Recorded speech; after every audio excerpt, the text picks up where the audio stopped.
What we discussed a little bit, you see the light at the end of the tunnel. I mean, of course, you're not going, I guess, I think, you're not going to have been able to really construct the whole thing, but what you saw where it leads to, right? That's the purpose. Of course, afterwards you'll have to pick it up and do something with it, right?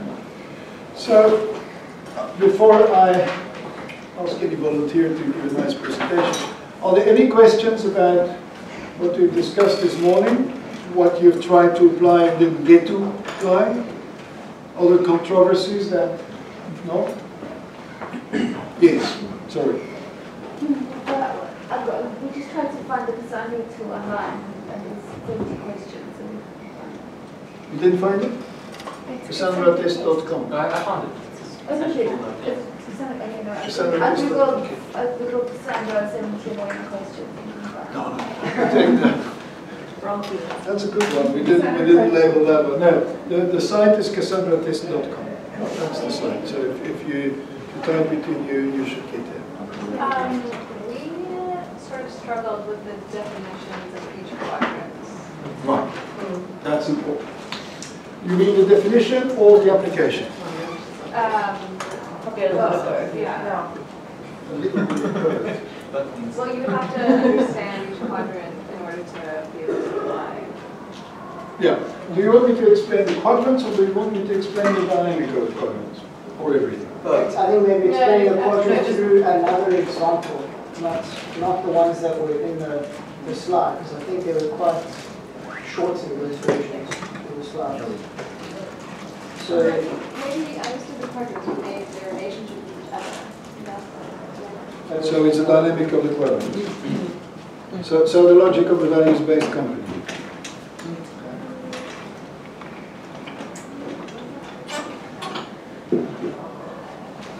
Good.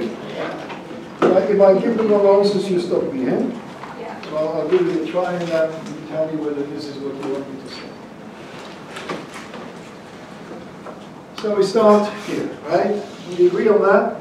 Anyway, if you don't agree, it doesn't matter. That is the concept of K. Wilber, two dichotomies, individual, collective, internal, external.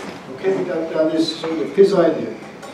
Now, what he says is if you want to understand the company anywhere close to holistic, then you'll have to consider at least those four quadrants.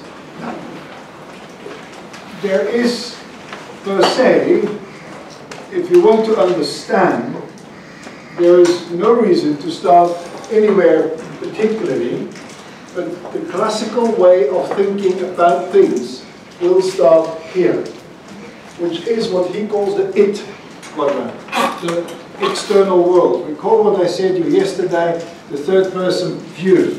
There is an objective world out there, and here I am and I'm going to examine that objective world. My stomach, objective, all those tests on the stomach, right? And you say, okay, it's this or that, right? So it is very much fact-finding, if you want to, and it is very much based on the acceptance that things are measurable. Okay? Otherwise you can't measure anything. It's very objective, it is outside you. Okay? You go into that's the individual dimensions and the individual exterior dimension. Still exterior, but now networked. You then go down and you say, okay, how do the things fit together? Like in this quadrant, you would talk about companies that no longer, here you would talk about companies that seek profit, seek shareholder value, seek objective, measurable successes. Market share, if you want to, whatever. Right? That is the success of a company. Okay? Here, you still look into companies, you still look into the outside world, but at least you look into what he calls its, the plural of it. So you look into companies in respect to the people that work with them, in respect to the environment, in respect to, right, which is ecologically sustainable thinking. So you can't consider the company just as a company alone, you have to consider a company within the environmental, natural context within which it is. Right? I'm still not managing the company, eh? Because this is, I'd say, now for a company, I can do that for anything, eh? Right? I'll do a tricky one in a minute to show you that you can do it. So here you have sustainability, ecological sustainability. Then you have the internal collective dimension, and the internal collective dimension, that's where you talk about organizations, by the way. Tribes, culture, organizations, divisions, all those kind of things. Here you talk about the individual. Here you talk about what we collectively, implicitly, internally share. Now what we implicitly, internally share, since it's the collective, is values. What makes South Africa and not Zimbabwe? What makes Belgium different from Holland? Despite the fact that you would speak the same language. Okay? What is it? It's culture. It's attitude, it's beliefs, it's whatever. That might be based on history, might be based on religion, might be based on whatever. Okay? And that is sort of the collective we. Over the last years, Europe is struggling a lot with that, since they discovered that actually we don't know what we stand for. And it's very important, since if France says, we accept this, we don't accept that, how do you relate that to the French culture? Foreigners that come to the country have to adapt to the culture, okay? What do I adapt to? In Holland, they're so far that you have to do an introduction test. So there's no Dutch person succeeds. That is not a joke. You can go on the web, you can do it. Right? I failed, but absolutely, I'm not Dutch, so I wouldn't even get a Dutch work permit anymore. I still need it, by the way, if I can go back. So, and what you see there is you struggle with that we. The same with the company. A company stands for something. Eh? If you would ask the outside world, or I would ask you, what does the GSB stand for? You're going to come up with a few slogans. Whether that is true or not is yeah. Since this is, of course, extremely difficult to measure. This is what you would call values in culture. Okay? Right? And then going back to the internal individual quadrant, that is your deepest, profoundest feelings and convictions, and you in your little corner, the way you feel happy or unhappy when you go to bed or you get out of bed, that is that upper quadrant there. It's your happiness, if you want. It's your emotions. It's your being engaged in something. Whether that something is good or bad doesn't matter for your engagement. It's really your emotions, you and yourself. Now, is that clear? Yes. Who is the you in this case? Excuse me? Who is the you? You. You as an individual. Who works for the company? For instance. Okay. Look, in any functionality you have, you could draw this. Any individual within the company? Yes. Okay. Yes.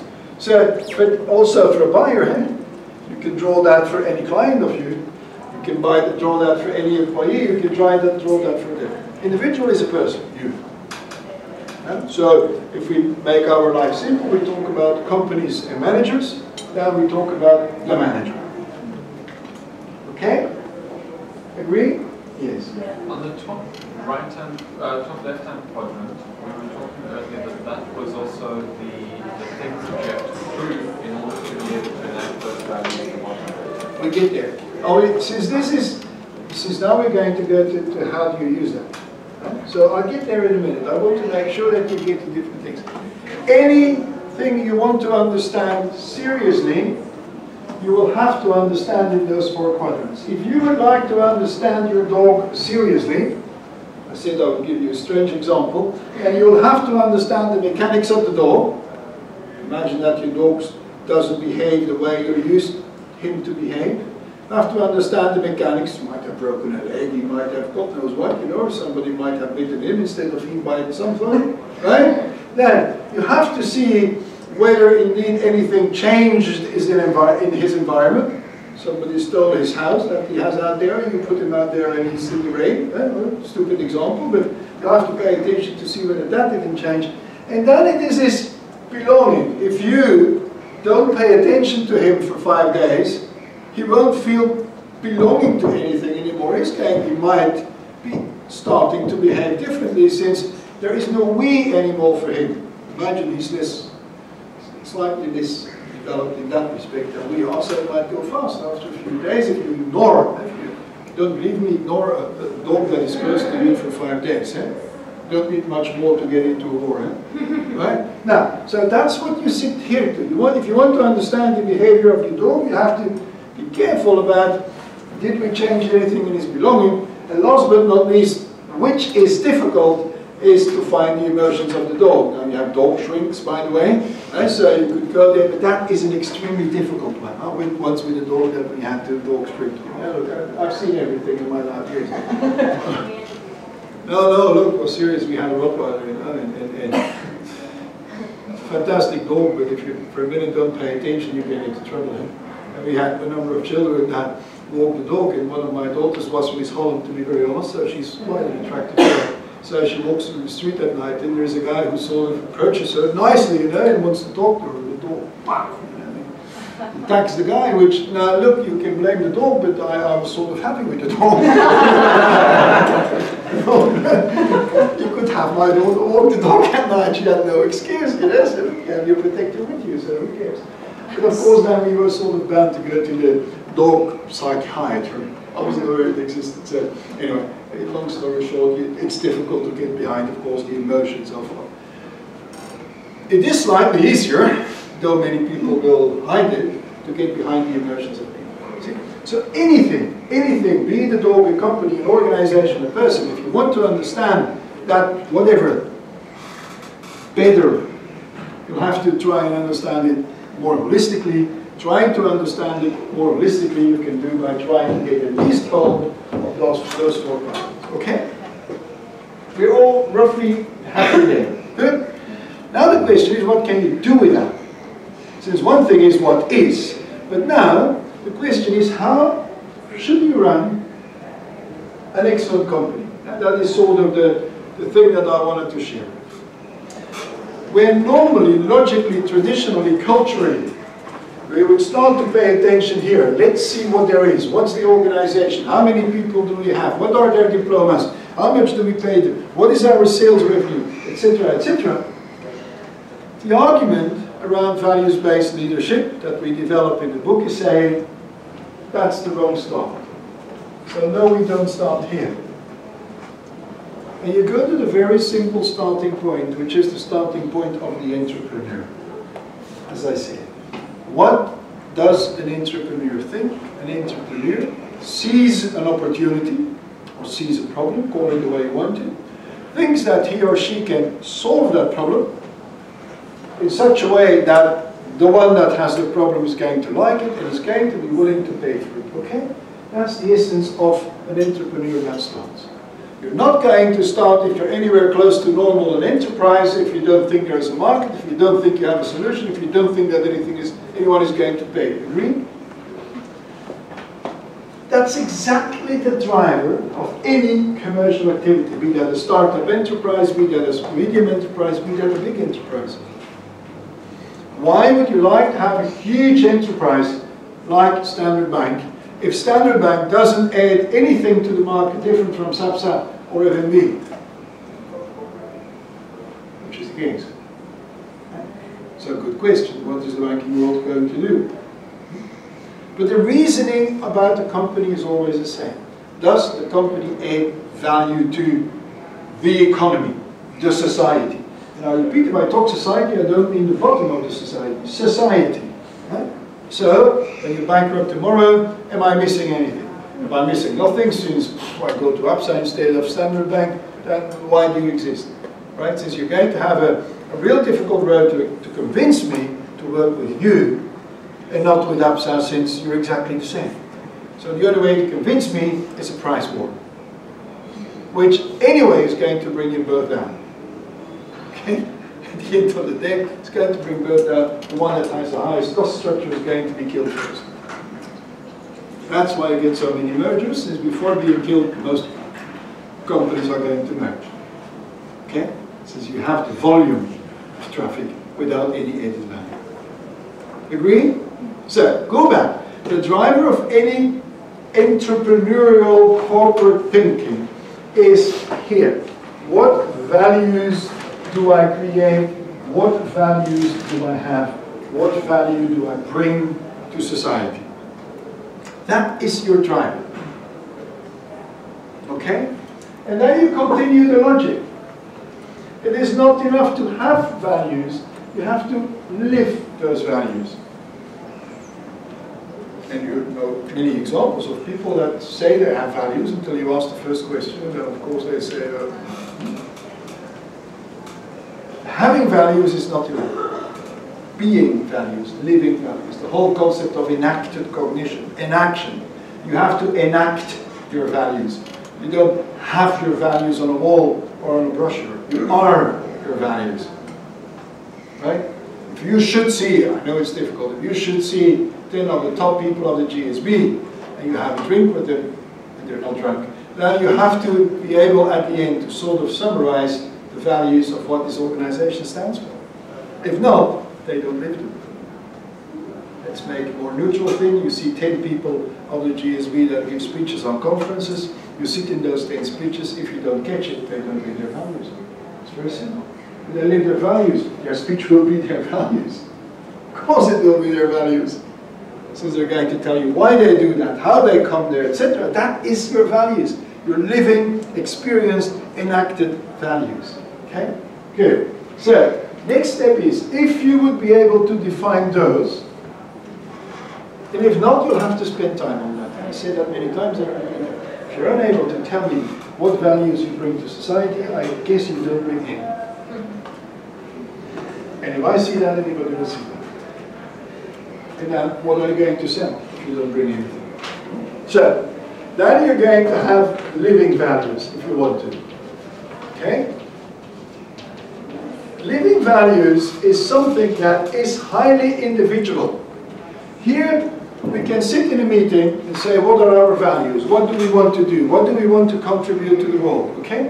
And we can agree about it. We can have a panel of 20 French around the table and say, what guys, you French, what are you standing for? Might be a little more, but maybe after a few hours, you get to something what most of them will feel they stand for. Okay? So you can get collective, it's the collective dimension, you get collectively values. However, each and everybody is going to live them individually differently.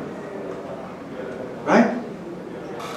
Nobody can tell me how I have to live my values. Even if you would like to, I'm going to live them. I can listen to you or I can't listen to you. But you cannot say, as from tomorrow, you're going to live this value in that way. As a manager, you can forget that right away. It doesn't work. You can say, this company stands for those values. That's the values we share. Now, I wish you to live those values. Right? That you can say. If you want to make your life easier, say, can you explain me how you're going to live those values? But you cannot say how I have to live those values. Right? It's very individual. Very emotional. Values are emotional. Values is what makes the difference. You know, values is what sort of makes you stand out. Say you're sort of passionate about that. Right? If not, you're going to get nowhere. Right? The discussion we have. If somebody really is absolutely zero passionate and is just there to make their money, and you can't get them engaged on values, then you might be on a difficult road. There might not be lots of solutions in there. Okay? Are we still? Yeah. Just want to try to give an example to see if I understand. So if my value of a company, is customer service, the way that we express customer service can be in two different ways. Maybe he gives them popcorn, the other one gives them coffee. Is that the expression of? No. And I don't say it's a value. We all give customer service, and that's why none of us gives it. For me, a value goes slightly further. For me, a value is, what do I get from you that I don't get from another? And attention, customer service, prime service, excellence. You don't pay for that, do you? What do you pay for? Something very concrete. Which means I give you an insurance policy which has bigger coverage and is cheaper than all the rest. Now that's a value. Might be a stupid value, but it could be a value of an insurance company. And then I'm going to ask you, what does it mean, wider coverage? Oh, we cover 10 million, they cover 5. Okay, that kind of idea. And what does it mean, cheaper? We say do half price of all the others. Okay. Now that is something that you might or not might be willing to pay a price for. Right? Now then, I go, so that are your values, your risk balance. Then I go to your branch manager, and I would like to see that same attitude of offering more for less in that person. Now many branch officers don't have that. And so you have those corporate communications that say, oh, you're standing for this and you're standing for that. Now you go to that branch and you stand for nothing. Now if you're very courageous, you never that is by, but if you are somewhere close to normal, you say, hey, that's not what I came for. That I can get everywhere. Okay? Now if nobody gives you service, then of course you're fine. You're kidding, right? But you might want to look for that one that gives you service. So if you say, we are there to make a specific business model for each of my clients, for instance, so that you get a personalized service, whoever and whatever you are, then you expect if you go to a branch, that that person that talks to you does listen to you, does try to accommodate you, does. That person then lives that value. Okay? If you don't, then you're stuck. You're never going to get here. Eh? If you don't get past this stage, you're never going to get there. You can have the nicest values, you're almost unable to organize yourself since your people run the business. It's slightly different if you're in a manufacturing environment. In a manufacturing environment, of course, the quality of the product itself still plays a more important role. In a service industry, it's all about perception. So it's really about your interrelationship with your branch manager. That gives you. Are we here? Are we all here? Then and only then you can move to organize your company. Now, either you're a startup, so you start 1, 2, and then you think about your organization, or you're an existing company. If you're an existing company, you will have to have the balls, once you've done this, to review your organization. And to review it in such a way that you are going to serve your values. A virtual branch would be a very bad one if you would like to give personalized service. It would be a bad start. I don't say you can't do it, but it would be a bad start. Okay? Agree with me? You expect there, as a branch manager, somebody who has time for you. You said, like, I have 10 minutes, you know? Bad start. Right? So you'll have to organize your company so that, I don't know, your branch manager standard has, for instance, 60 minutes for every client he or she sees. If you don't do that, you're never going to get to that value, etc., etc. You might need an information system that tells you, before I walk in, who I am. There are smashing examples of the disaster of not having that. I'll share one with you, by the way. I was quite close to a guy who ran a reasonably important company, and he's fanatic of old cars. Okay, leave it real. So he goes to a well-known insurance company and wants to assure his private, person. Your answer, is it about you? Yes, it's about you. He wants to insure his old cars. The insurer says, well, it's too much of a risk, we don't do that. Of course they don't communicate, since they don't have an IT system in order to realize their values. So the week afterwards, a salesperson of that same insurance company goes to that same now CEO, but that's the same person, now the same CEO, and wants to sell a corporate-wide medical insurance company. I don't have to continue my story. The guy says, why the hell would I buy that from you if you refuse to insure my cars? Now, if you would like to give a full personal service to your clients, you better know your clients. And you better know that the guy that you refuse that insurance is the guy that a week later somebody, you know, or the other way around. Imagine you have a good client and another department refuses you as a person, since that's the same person. We make the mistake that we think that an individual person is not the CEO is not an individual person. Of course, it's exactly the same person. And he's not going to say, well, okay, as an individual you don't give me that insurance, but of course I say, of course not. I mean, we're just all humans, so we're not going to do that. Can you maybe give examples of companies out there that's doing that? Yeah, I can, but it should be South African examples. Aren't they? Because are people actually doing it? Or is that the point? Are people doing that? There are people trying to do that. Yeah, sure. Yeah, I'm not so pessimistic on that. There are people trying to do that. They might not use the same wording than what I do, and they might use other terms, etc. But for sure, you don't find, and I don't say it's successful, I don't think you can find any company that would not have values.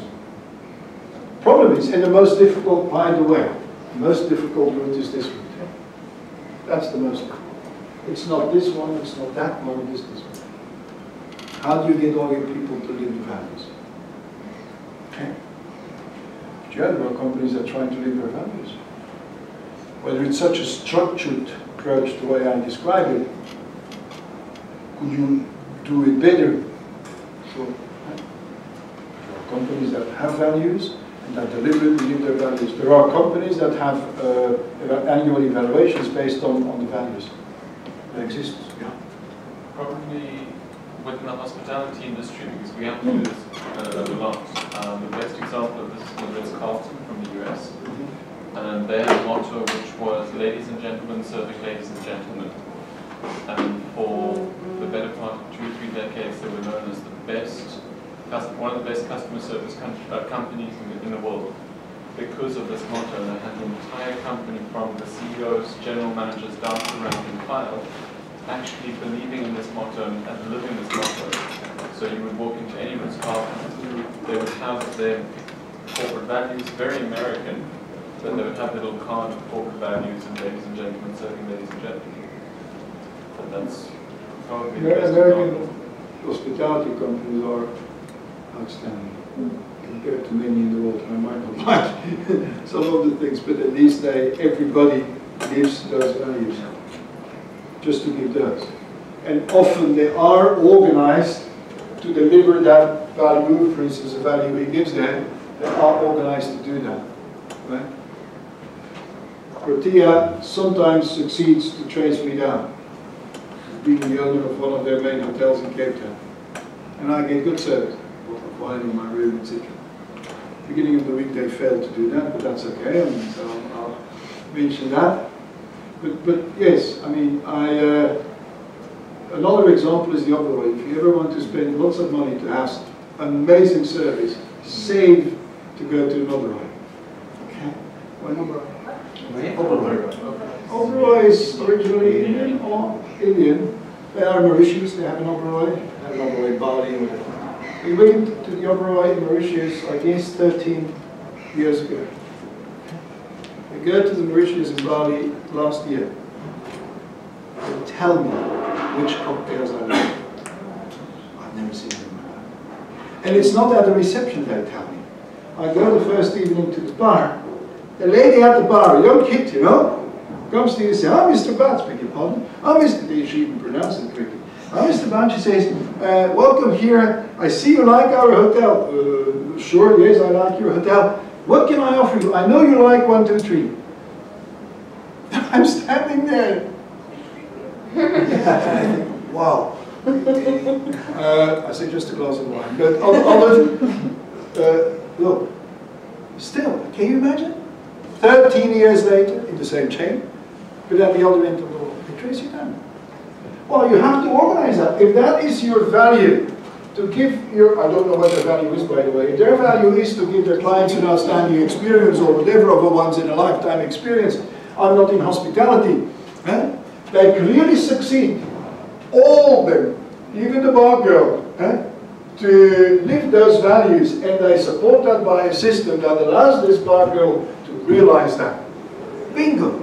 For me, this is the most outstanding hotel in the world. Even didn't think I drank any of those cocktails. Now, yes, there are examples. Can it be better? Can it be bigger? Sure. But there are examples of such things, and I guess you're right, that in certain of the hospitality chains is a good example. Some of the better consulting companies are good examples. I guess that arguably McKinsey will claim that they are a reasonably values-driven organization, where the consultants do live those values and they're definitely organized to live their values. Whether every client feels that, I don't know this part. Eh? I've never been client with McKinsey. If you're starting at your company now, or Yeah. whatever we're doing, Yeah. is that top quadrant and this values quadrant, No. so your personal mastery Yeah. quadrant with this one not the same? No. No, not at all. And don't make it the same. You see, you have to know what you're standing for. Alice in Wonderland. If you don't know where you would like to go, you're not going to be able to decide what is it that you bring to society. What is it that your company is outstanding in, right? What is it what the others don't do what you do? And that is your communication. You are going to communicate that to your people. You do not take any brochure of Ferrari. Ferrari is selling an image, an emotion, or whatever. If you don't have that, you can't sell anything. They're not selling the car. Yes, at the last page there is a technical detail page, eh? As if anybody really understands what it all means, what is there. But they sell that emotion. You see? Now if you can't describe the value that a Ferrari brings to you, including the emotions that it brings to you, and now in the client circle, eh? Including not just the value it brings to the client, but the emotion it brings to the client, that's what you sell. Take any decent, good marketing brochure of any company you see, that's what you will find there. Okay? What is it that I'm selling and the others are not? And hidden, the coffee cup drop of, what's his name of this person? George Clooney. Right? That's what they sell. Believe me, that George Clooney has nothing to do with coffee, as you all know. But it suggests something, you know? It suggests a lifestyle, it suggests a way of living, it suggests a joy. Since that's your communication. If you don't have that right, you can't communicate. One of the biggest errors is that you're going to communicate here. And you're going to tell all the detail about how fantastic your product is. Everybody is bored after minute one. Since one, I don't understand it, doesn't make sense to me. What makes sense to me is, what am I getting? How am I going to be happy with it? That's what makes me buy. If you don't know that, so if you don't start there, you don't know it, you can't communicate. And then you're bound to communicate up there. If you don't have those. What many companies had over the past, yeah? Nobody really bothered about those. So we made a fantastic product and sold it to the market. If Apple has been successful in one thing, it is in selling this instead of that. They didn't really bother too much about how qualitatively their products were better than, say, the competition. They really made you dream about it.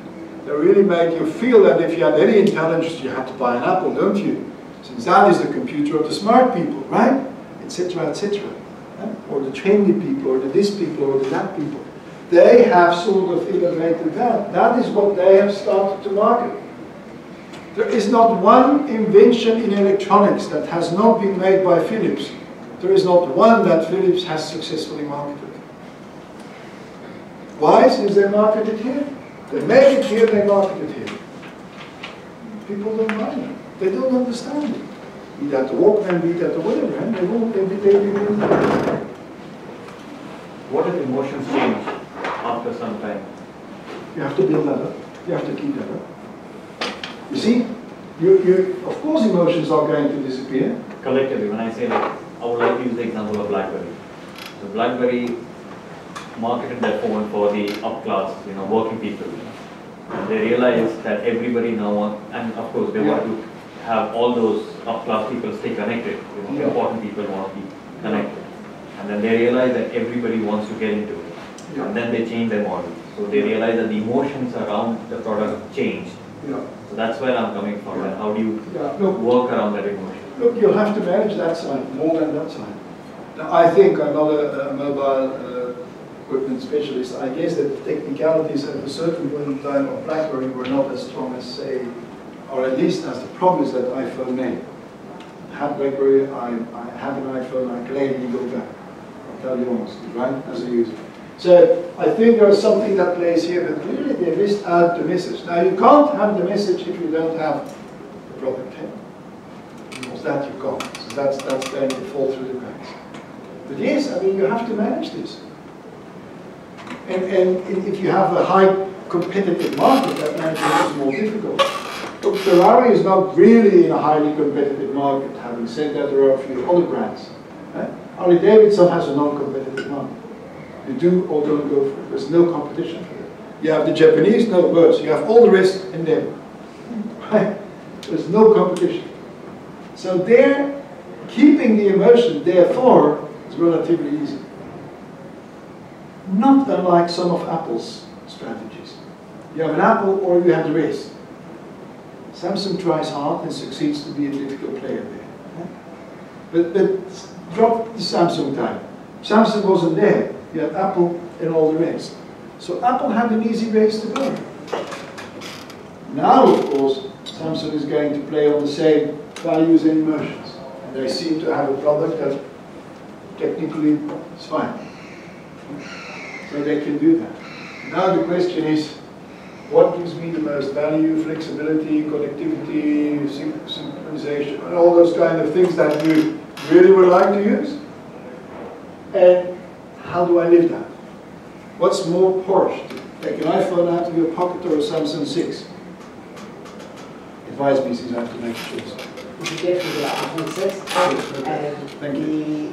you can see that Apple lives on the left-hand side a lot more than Samsung just because of how much more advertising and how much more work Samsung has to do to get into the mind of the consumer. So it may be a close battle for market share. Yeah, but Apple, you'll never see them advertise on those crappy internet banner ads. Like Samsung does it all the time. They get the suppliers, local suppliers in each country to really push their products. Apple's products, you've got to wait 4 weeks before you can get one. That's marketing. Strategy as well. Sorry? The pricing strategy. I mean, Apple can charge a premium for that. Now, don't fall in the trap that you think that you can get everything right with a good marketing strategy. Since that's where you hit the wall very rapidly. Yeah? So if it isn't there, clients are going to see that. But Apple is exactly the same as I say with Harley Davidson. Every decent Harley Davidson employee writes a Harley Davidson. Every decent Apple employee works, thinks, lives Apple. And it's logic. Since again, you enact the brand. If you say that your brand is more than a technical wonder, but it's what Apple says, a lifestyle, then you start better with your employees living their lifestyle, which they do, which Harley does. Ferrari does not, since it's slightly too expensive. But as an ideal situation, you do. So if you define your values, then the real difficult next important step is to make sure that each and every builder, or at least the vast majority of your people, live visibly, clearly those values. They should almost recognize your employees as, oh, they have to be from that company. Ideally, if one of my faculty members speaks at a conference, the audience should be able to know that there are faculty here. Then you're there. That's unbeatable. If you get it, that's an extreme example I give you. But that's where you have to get to. Right? Same with students. Eh? If they recognize, I say, my best compliment I'll ever get is in 5 or 10 years' time, I talk to a CEO and says, look, I have 2, 3 fantastic people, I'm very sure they come from the GSB. That's what it is. Then I retire. The whole school is going to run itself. Right? Since I've been able, by the quality of what I deliver, to pass on the values. So I'm going to get a perpetual mobility.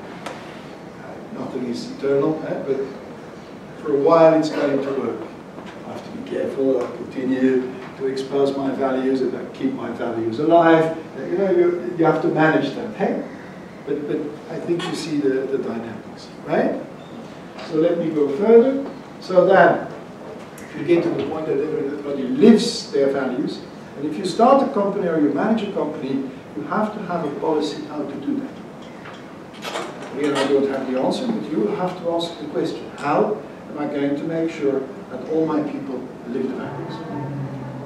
That's your role.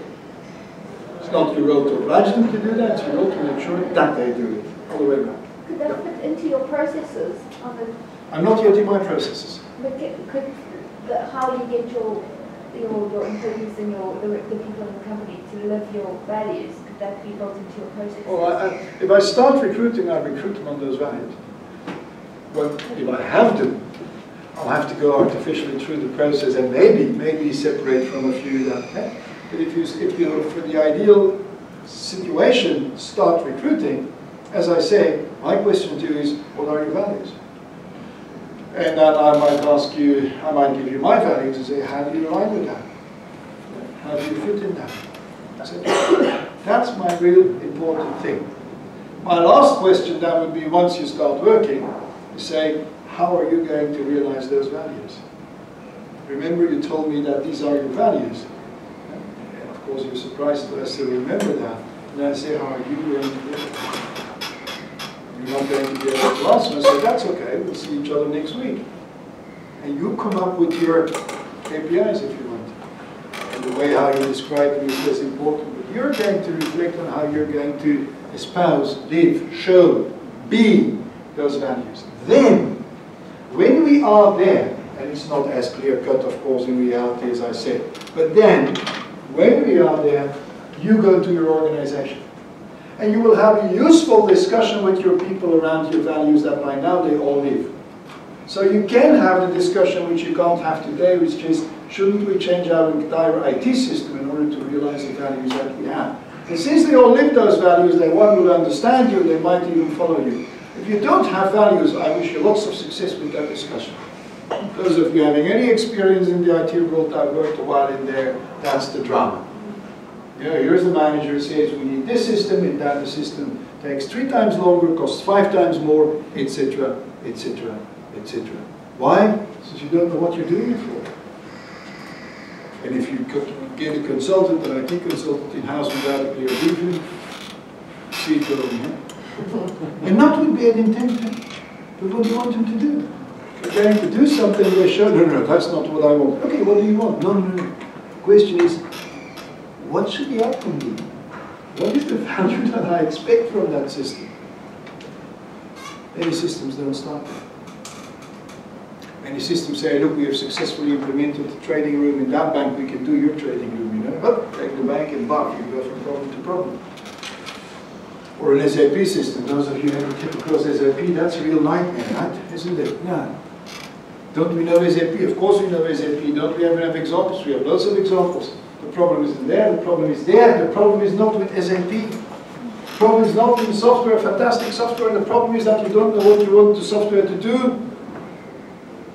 And if you then ask a consultant, they'll do something. I tell you, you pay them, they do. It's not necessarily what you want. So, we've done that for your colleague bank. Oh, interesting. It's not really what I wanted, but you didn't tell me. Now, I give IT as an example. You can take HR, you can take marketing, you can take operations, you can take whatever you want to take. Yeah? How are you going to organize your business processes of any kind so as to facilitate the realization of your values? If you've done that, you're there. You're roughly there. Since you have created a sort of system which should be relevant. Now, you want to verify that. So of course you need to check whether your clients are happy. Happy checking, right? You have to verify whether your clients are happy, and ideally whether you could emotionally blame them. Right? I'll give you the example of the business school for a change. You see where we are and where we are now. I think we have clear values, at least most of the people in the school will be able to give you what I think the values are, right? And they will roughly agree on that. Most of the people by now are in their respective areas living the values. That means that most of my researchers research in the areas that we have identified as values. Most of our programs, like this one for 100%, absolutely fit the values, right? Most of them do, etc. We are organized We build a solution space. We are organized in order to realize those values. If you would like to get sort of cooperative, creative learning, you'll have to make spaces where that takes place. I can't here have all those half-circular things and run this course in a half-circular thing, can I? Of course not. So the consequence of that is that I have to build other facilities. That I might find other course conveners than in classical courses. If I say that I have another value than other classical courses, you might see that in the course conveners that you have in courses. That, of course, you try to match with the value you're trying to realize. If not, you're a fool. Why would you take a wrong one if you could find one that is matched with your values? Okay? Those kind of things. Now, for certain procedures, we're still, of course, bound to live the reality of the university, right? And at the end of the day, I think, and I tell you why, since MTN gladly came to us and says, hey, you're doing such interesting stuff that we want to fund you. So we seem to be relevant. Says, I didn't ask for money. I would like to ask the money, don't get me wrong. But they themselves came. Which is sort of a proof that it's out there. Now, the question is, and that's where we, of course, are struggling. Most of our students are reasonably happy. Most of our students are reasonably happy. And that's very important, since that's what gives our accreditations. Where we are not yet is most of the students are not emotionally bound to the school. Since it's not tradition, since we don't work enough on it, since whatever. Eh? The day I get each and every student walking out of this school as an extremely happy, proud student, I retire. Since you're going to do nice sales, aren't you? You say to all your friends, hey guys, you have to go there. Isn't it? We're not yet there. We sort of have a little bit of that family. Right? We don't have that emotional bonding. Most people that have been here are reasonably proud they have been here. We're not yet there. So look into what we do in our business development area. You'll see that what I'm doing there is this. Try to get you alumni to love your school. Right? And you know how I manipulate people. But that's what you have to do. Since if you get there, you run an excellent organization. You have to manage that. It might disappear. Eh? If you don't do anything after 2-3 years, nothing lasts. Eh? So of course, I have colleagues, friends, schools in South Africa and the world that say, hey, what that guy is doing there is interesting. You know, let's try that also. Now, they'll not get that if they try to do it here what they've done until now. It's not enough to also run a social entrepreneurship course to think that you're going to change anything at your values. Some of my colleagues has done, right? But earlier or later, they are going to redefine their values. Of course, why not? it's not so difficult. They are going to see the conference we had in the beginning of the week with the major African business schools was all about relevance and impact. When I started there 4 years ago, that were words that were not on the table. So, due to my own stupidity, more schools are going to do what I do. And in a way, I create my own competition. I don't mind, so there's lots of space in Africa to do interesting stuff. But you see what I mean. Eh? So, there are more schools that now are going to say, hey, that's an interesting approach. And that are seriously, honestly, intentionally going to say, okay, we have to be more attentive to the value we add in our respective countries. Nigeria, Zimbabwe, whatever. Right? It's interesting what those guys do. They're not going to copy us, but they are going to have that reflection. How can we make sure that we're impactful? So if I don't do nothing, then it's going to move on. Does that answer the concern that was raised? Or did I confuse you even further? Gosh, I forgot that book, so you have to come with me. Yeah? Is it? Now, it might sound abstract constructs, they are not. You will have to answer them. Now, as the 70 annoying questions is even worse. These are questions that most people have never asked themselves in their life, in their corporate lives. It doesn't mean that they're not interesting, it means we've never asked them. That's all. Same with that. This is not the kind of reasoning that is very standard in companies. But if you go through that, I promise you that you're going to get a reasonably good picture of your endeavor or your company or your project or your whatever. And if you would write that down in a business plan as an introduction, people might buy you after page 3. You do not want to wait until they see the profit line, since that's an exact wrong reason to invest. You do not want investors to invest on you since you have a huge profit potential. Everything is better than nothing. That's not what you want. What you want is that you have aligned investors that say, this is interesting stuff, you know. Of course they want money, but this is interesting stuff. That might interest us. How can we... And then you're sort of building a network, partnerships, you sort of build an environment that might foster you in your growth, that might bring you in contact with others. That fostering happens there, not there. And if I can move you, if I can do one thing, if I can move you out of there, I'm happy. That's all what I've reached after 3 days, I'm very happy. That is to move your thinking out of that quality. Since if you get stuck in there, you're stuck in the yoke. And in best of cases, you become good. Since that's where you're good, what is a good company? A good company is a company that has this right. That's a good company. What's a sustainable company? Ecologically sustainable company is one that gets this and this right.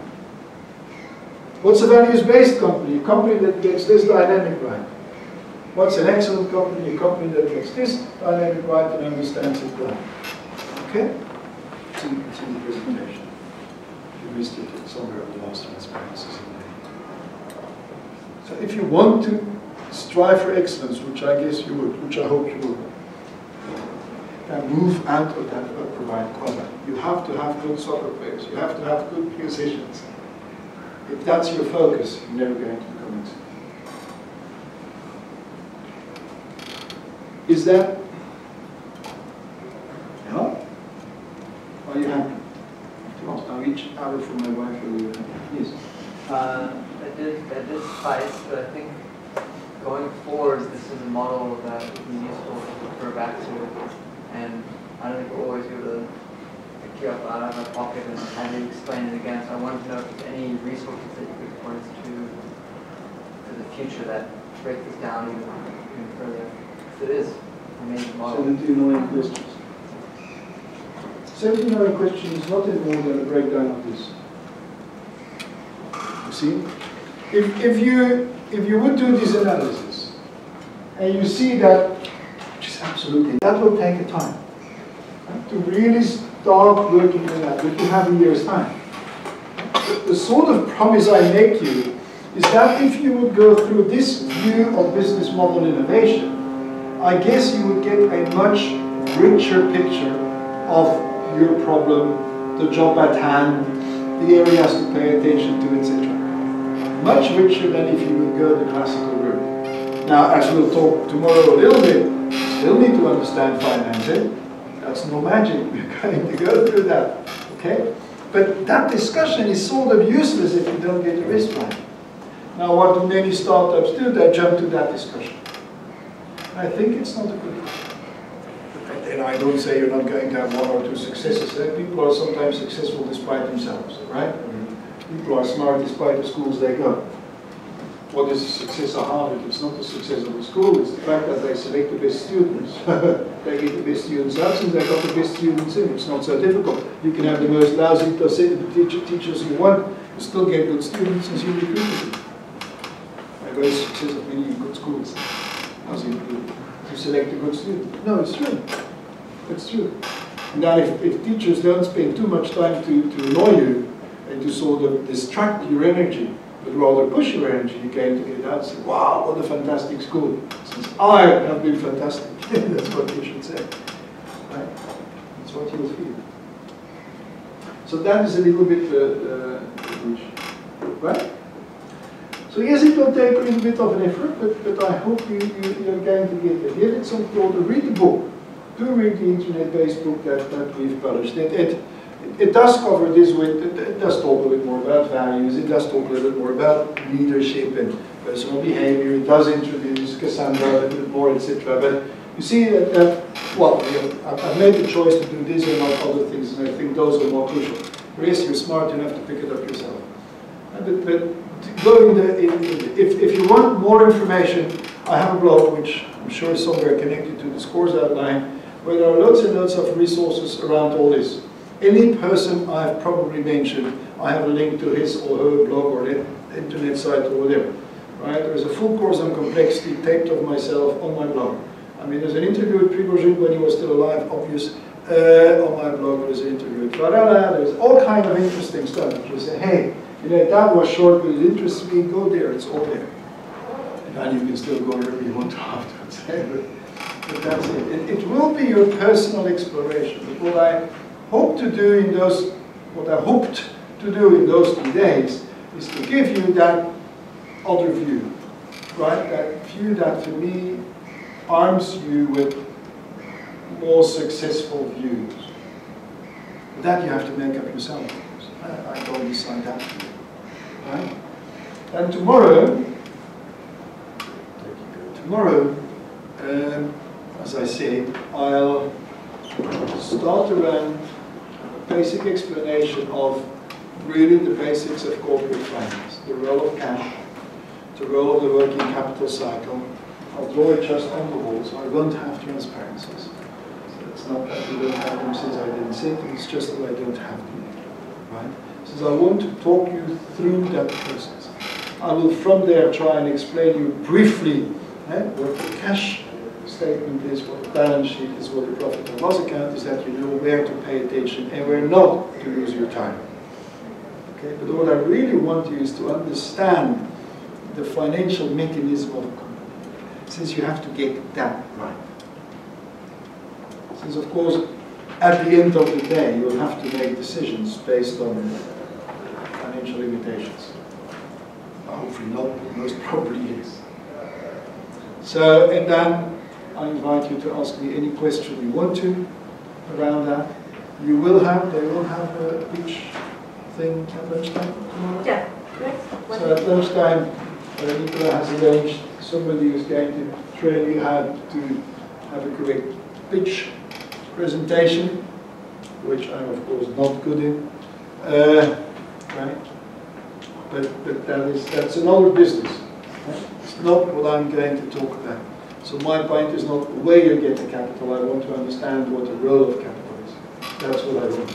Right? And that you know what the difference is between share capital or venture capital, if you want to, and bond capital, loan capital, private investment, all of it. And that you sort of see the consequences of those choices. Right? That's what I want you to get through. That you understand what you do with money, and where you need it for it, where you don't need it for it, that you please understand the profit and loss account, that this is a big number. Right? Then the really important thing is a cash flow statement. Right?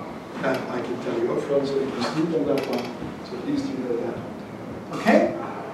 So we meet at 8:30, and then we'll see a little bit how the day goes.